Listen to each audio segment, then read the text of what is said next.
Il y a 5 ans, il a été prouvé que le colorant caramel contenait un élément cancérigène.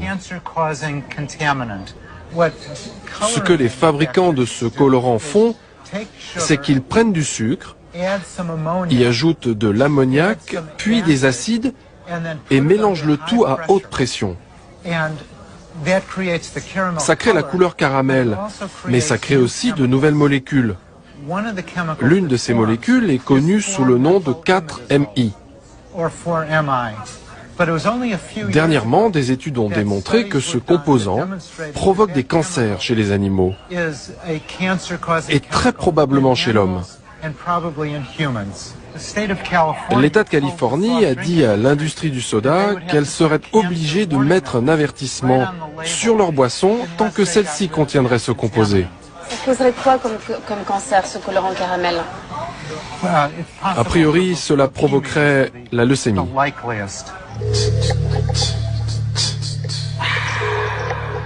Je lui ai envoyé des canettes achetées en France, histoire de comparer.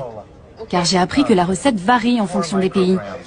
Ok. Et en ce qui concerne la France, ça veut dire que le niveau qu'il y a dans les canettes que je vous ai envoyées est supérieur au seuil fixé par la Californie?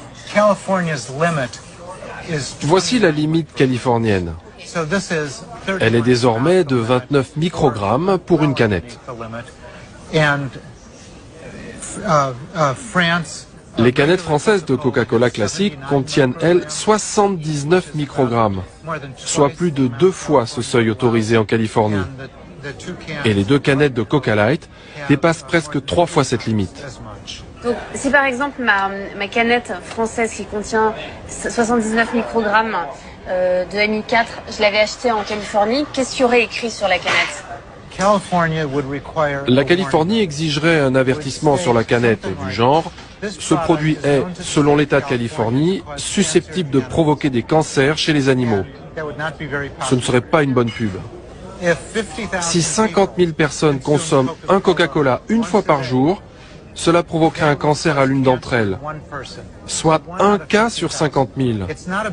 Ce n'est pas énorme, mais si vous multipliez par la population totale de la France, le chiffre augmente considérablement. À ce jour, seule la Californie s'est attaquée à ce colorant chimique. En Europe, du côté des autorités sanitaires, on n'est pas inquiet.